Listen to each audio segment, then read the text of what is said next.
Jangan jual lapangan terbang antarabangsa Subang. Belum lagi isu pengambilan dana kumpulan wang amanah negara KWAN sebanyak RM5 bilion secara tidak tulus dijelaskan, kini rakyat gempar dengan berita penjualan konsesi lapangan terbang Subang pula. Dalam hubungan ini, Timbalan Presiden Amanah, Datuk Seri Salahuddin Ayub mengingatkan agar Kerajaan Perikatan Nasional tidak mengambil kesempatan di atas pelaksanaan darurat untuk mengambil tindakan berkenaan. Konsesi lapangan terbang Subang masih lagi dimiliki oleh Malaysia Airports Holdings Berhad, MAHB.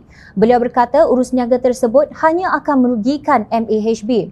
Jangan ambil kesempatan darurat untuk jual konsesi lapangan terbang Subang yang masih dimiliki MAHB, ciapnya di Twitter. Menurut beliau, MAHB bakal di-hijack sehingga berpotensi kerugian RM11.9 bilion melalui khazanah dan kumpulan wang simpanan pekerja KWSP. Tolak runding terus, buka parlimen, kita debat. Ini harta rakyat dan negara, katanya dalam satu ciapan di Twitter. Salahuddin merujuk kepada laporan The Vibes yang menyebut bahawa ahli perniagaan dan juga hartawan hartanah Tan Sri Desmond Lim Siu Chun sedang merancang untuk mengambil alih lapangan terbang tersebut. Berdasarkan laporan The Vibes, pada 6 Mei, ahli perniagaan Tan Sri Desmond Lim Siu Chun merancang untuk mengambil alih lapangan terbang Subang. Unit milik penuh WCT Holdings Berhad, Subang Skypark Sendirian Berhad SSSB dikatakan sedang mengusulkan untuk memasuki konsesi baharu bagi mengoperasi seluruh kawasan lapangan terbang Sultan Abdul Aziz Shah sehingga 2092, menjadikannya sebagai lapangan terbang bandar. Desmond Lim mempunyai kepentingan langsung 7.3% dan kepentingan tidak langsung 18.15% melalui Dominion Nexus Sendirian Berhad di WCT Holdings. Beliau juga pengerusi eksekutif kumpulan tersebut.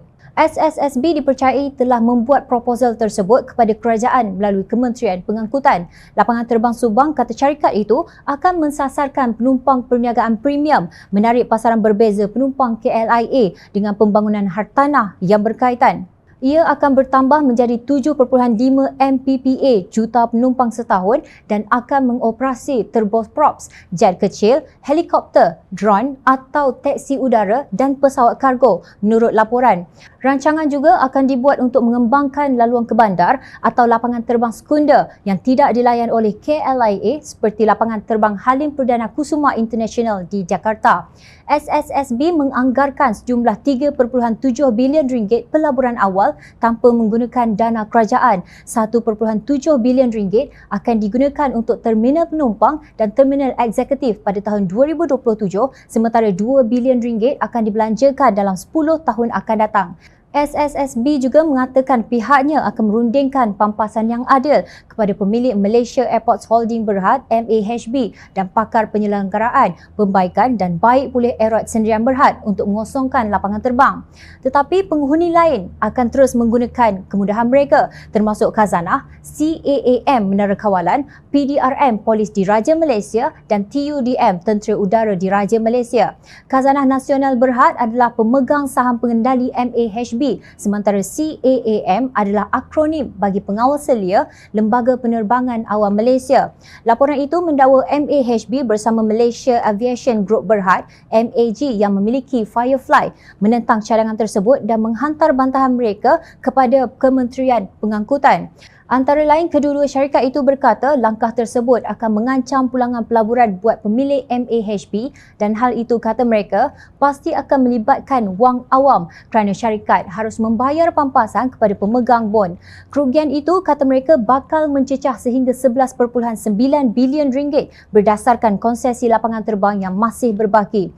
Daripada meneruskan dengan cadangan Subang Skypark itu, MAHB dan MAG sebaliknya mencadangkan agar MAHB dibenarkan untuk meneruskan rancangan pembangunan semula lapangan terbang Subang atau Subang Airport Regeneration Plan. Setakat hujung 2020, khazanah, KWSP dan kumpulan wang persaraan KWAP mempunyai pegangan kolektif sebanyak 53% dalam syarikat itu.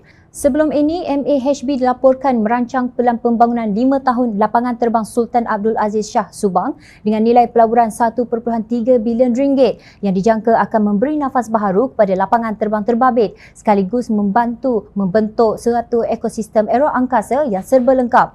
Ia turut dijangka membuka 10,000 peluang pekerjaan berimpak tinggi selain menggandakan bilangan pengendali dan penyewa.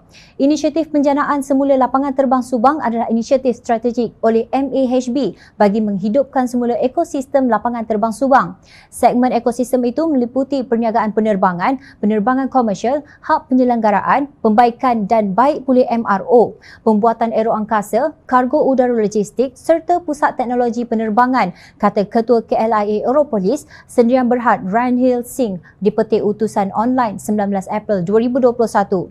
Baru 2 minggu, cerita sudah berubah. Jika benar, inilah tahap kebijaksanaan kerajaan tebuk atap memulihkan ekonomi negara.